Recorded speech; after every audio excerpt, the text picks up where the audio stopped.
Hey, what's up, YouTube? Today I'm going to react to Swishout. Steph Curry defeated the worst narrative in NBA history.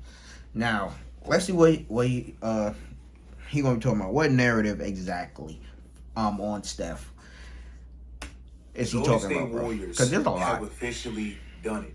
They are once again NBA champions. Yes. This is crazy. Big dope. Stephen Curry has finally shut the entire world up about the Finals MVP chatter. Draymond can podcast all day, every day, and nobody can say a word. Facts. And Klay Thompson has officially had one of the greatest comebacks probably ever.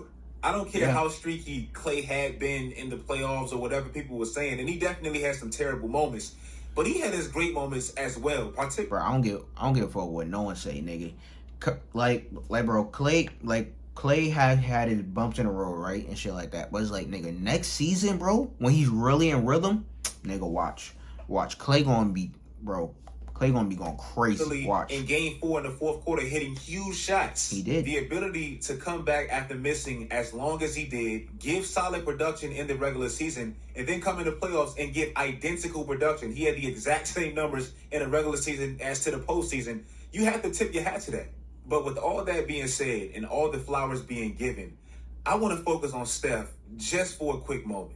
What he did, mainly in these finals, was incredible, and his career can finally get the proper flowers it always deserved. I said last year, I thought he had his best regular season simply because of the circumstances, and his play elevated even through the adversity. Last year, it was kind of just Steph, Wiggs, and Dre, but mainly Steph and Dre, and predictably, that ran its course because they just didn't have enough. But this year, players came back better, more seasoned, more experienced playing in that system. And that paired with Steph allows Steph to have his most impressive playoff run, if you ask me. I don't care what anybody says. Steph most definitely still has something left to prove. This is a narrative-driven sport. He literally had to win that Finals MVP in some people's mind to put him in that echelon with a Jordan, Kobe, LeBron, even if it's unfair. And most definitely, it's unfair. And we're about to get into that right now. Stephen Curry just won his first NBA Finals MVP, and I am so happy he did because that narrative is finally dead.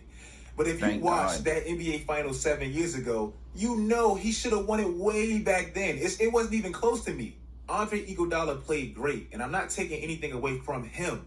But how can a man win regular season MVP and actually play better in the finals and not get rewarded for it? That's literally never happened. I've driven this point home. Hey, man, this how it is, man. If you do a good job guarding LeBron, bro, you got a high chance of winning fucking Finals MVP, bro. It's facts. But now I have to do it again because obviously it's relevant again.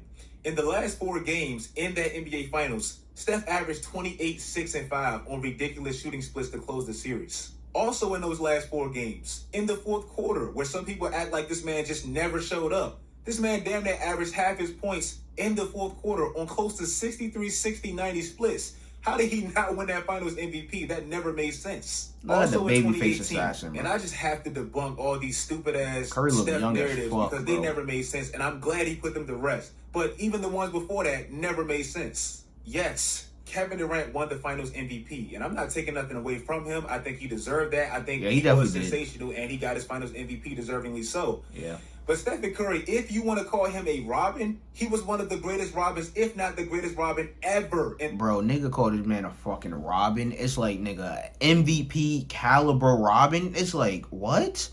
Bro, Stephen Curry, like, doing the, like, you know, finals with KD and shit, like, bro, he was getting, like, damn near triple-doubles, bro. Like, damn near. Like, he was dropping, like, 38, 8, and, like, 7 or whatever. Finals. Remember how close Steph actually was to winning Finals MVP in that series. Remember, in games 1 and 2, he was the one averaging 31 while KD averaged 26. He had one bad game 3 while KD had the game 3. It's like some people just brained up how effective he really was. If you take out that one game 3 in Cleveland, and I hate doing this, but I have to do this to drive home my point.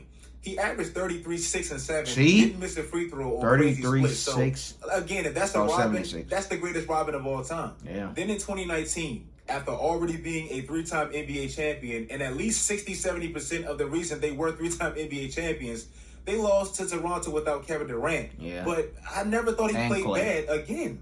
Did he have his most efficient shooting series of his career? No. But I look at that series almost equivalent to Giannis this year against Boston. Like, even when Giannis wasn't shooting the best, nobody would say Giannis played bad basketball. The situation arose where he lost a player, so the volume naturally went up and the efficiency naturally dipped. That happens. Facts. LeBron in 2015, I don't care what any numbers say, I don't care what the efficiency says, whatever. He put together one of the greatest NBA finals I've ever witnessed because Facts. he was short-handed doing everything. Facts. His efficiency would tell you otherwise, but if you watch the series, you know he didn't play bad basketball. Facts. Steph did average 30 in that series, gave you a 47-point game, and played 42 minutes a night. Like, if that's disappearing in any way, I don't know what basketball really is. Also, that 2019 year, like, yes, I know they didn't win it all, and players of that caliber, if they don't win a championship, if they don't end the playoffs winning a championship, we cancel out everything they did in quest to a championship. But no, I'm going to give him his flowers for everything he did in quest to it. He did have one of the best Western Conference Finals of all time. He did have a 6-game streak in which he scored 30 points in every single game, which included a closeout game against Houston without Kevin Durant. He did have a top 10 scoring performance in the finals. He had a great run that year. That was the last time we seen him in the playoffs. Then this year against Boston, I don't care what anybody says. Now it's obviously 2020 hindsight, but that was one of the most versatile defenses I've ever seen. Like, they had one of the most unique defensive duos I've ever seen. Like, you have Marcus Smart, one of the best perimeter defenders in the league, defensive player of the year. And you have, to me, the best rim protector in the league, Robert Williams. That man covers everything. Bro, Time Lord Robert Williams, bro, that nigga just fucking roaming in the paint, bro. Roaming. He's the best rim protector in the no league, one can get an easy layup on that man. That man covers everything. Facts. Then you add Jason Tatum and Jaylen Brown, two long-ass defenders. Facts. Then you add Al Horford, an extremely high IQ. Facts. Then you add stocky-ass Grant Williams. Then you add Peyton Pritchard, who played... Yeah, Grant Williams, but that nigga Grant Williams was fucking dog shit. Like, bro, he was dog shit that series. It's like, this man came from fucking the Bucks series, shooting fucking dagger threes and shit, playing great defense. This series, this man couldn't stay in front of nobody. Like, Draymond was in this man's head. Extremely high IQ. Then you add stocky-ass Grant Williams. Then you add Peyton Pritchard, who plays somewhat like a Matthew Dellavedova for that team. That was a great defensive team. Peyton Pritchard was shit, too. That Game 4, 43-point piece that Steph put together in Boston, bro, that was so imperative. Psychologically, they could not go down 3-1. They just couldn't. Then Game 6, Stephen Curry plays huge and steps up big time in the fourth quarter with 13 points. I always thought if Golden State was going to win this series, they had to win in 6. They could not go 7. Boston had just won back-to-back Game 7s, so they would have all the momentum and all the advantage on their side. Also, Game 7 would have been on Sunday, June 19th. Why am I emphasizing June 19th? Well, that's the exact same day they blew the Game 7 against Cleveland 6 years ago. Psychologically, they couldn't do it. Steph, simply for his legacy against a well-worthy opponent, a great defense, he needed that performance to shut everybody up. People like T-Mac, he never even won a series. What does he talk about? And he did just that. He shut everybody up, so I'm proud of Steph for that. Also, Andrew Wiggins. Man, some people call him a buzz. Some people say he didn't have no dog in him, whatever. He proved everybody wrong with that crazy comeback, that crazy resurgence, that crazy rebranding. And they don't win this NBA Finals without him. Easily, he solidified himself as a top 5 two-way player in this league to me. What he did to Luka Doncic was incredible. Luka was, but what he did to Jason Tatum, he just put that man in a box. Andrew Wiggins did his shit this whole also playoff in Game 5, when Boston's defense finally honed in on Steph after that game, he dropped 26 and like 14. Of the open spacing he had, and once he got that one-on-one coverage, he made them pay for it every single time. Cooking them. And Games 4 and 5, who led everybody in rebounds? It was Andrew Wiggins. This man did all the dirty work, defending the best player, Jason Tatum and Jaylen Brown, grabbing all the boards, averaging 14 boards in those 2 crazy pivotal games, Games 4 and 5. And offensively, he took advantage of the coverage Stephen Curry got, leaving all that spacing for the floor.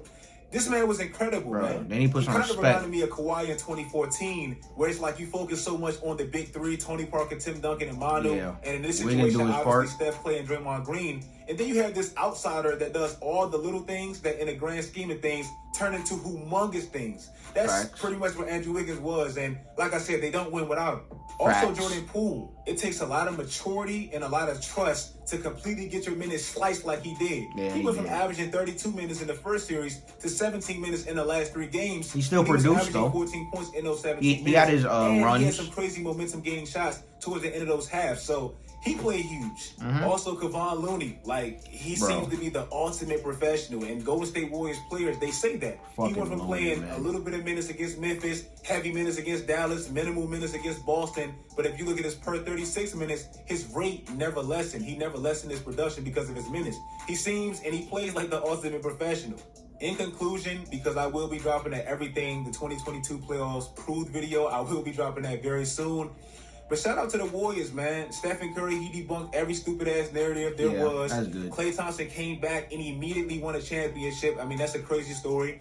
Draymond can podcast all he wants because in Game 6, I mean, he had his best game to me of the entire playoffs. Andrew Wiggins proved people wrong. Steve Kerr just won his 9th NBA championship. It's just a good ass story for the NBA. So, like I said, shout out nice to the story. Warriors. If you guys like this video, like this video. And Klay coming back shout out from, to me, man. I did from pick the injury. Warriors to make the finals prior to the Same year when it I chipped. stuck by that That's 2 months amazing. ago. And I've always supported the Warriors. I didn't like the Kevin Durant stuff, but Steph, Klay, Draymond, Steve Kerr, I always loved that dynasty, and they are a dynasty. 4 championship in 8 years. I mean, what can you say? Follow my social media sites.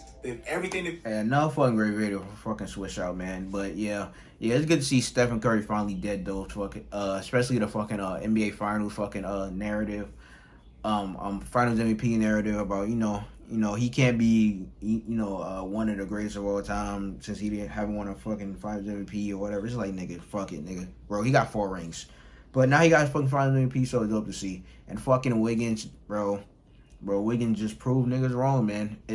Wiggins just proved it's really about the situation that a player like really in type shit. Cause like he was on the Timberwolves and they, their organization's all fucked and shit.